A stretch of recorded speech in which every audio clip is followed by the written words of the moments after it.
స్వచ్ఛ భారత్ స్ఫూర్తితో ప్రకాశం జిల్లా కొండెపికి చెందిన రామ్మోహన్ బహ్రెయిన్లో స్వచ్ఛ కార్యక్రమాలు నిర్వహిస్తున్నారు. తెలుగు ఎకో వారియర్స్ పేరిట స్వచ్ఛ బహ్రెయిన్ చేపట్టినట్లు తెలిపారు. ప్రతి శుక్రవారం స్వచ్ఛ బహ్రెయిన్ నిర్వహిస్తున్నట్లు చెప్పారు.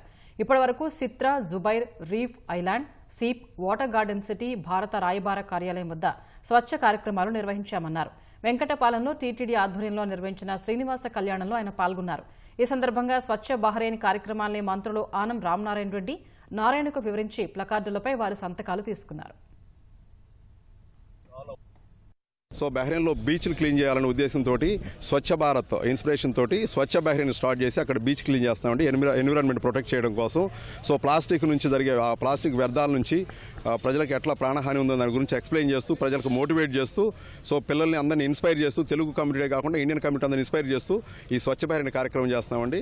సో మేము మొత్తం 80 మంది టీం ఉన్నామండి. మేము వెరీ స్ట్రాంగ్ టీం, డెడికేటెడ్గా every week, every Friday morning 8 to 10 మేము వర్క్ చేస్తామండి.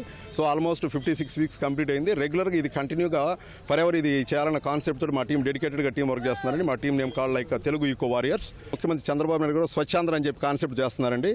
సో దాన్ని కూడా ఇక్కడ మా ఏరియాలు కానీ మా చుట్టుపక్కల పరిసరాలను కూడా చేయడం కోసం వాళ్ళు మోటివేట్ చేద్దాం, ఇన్స్పైర్ చేద్దామని వచ్చామండి.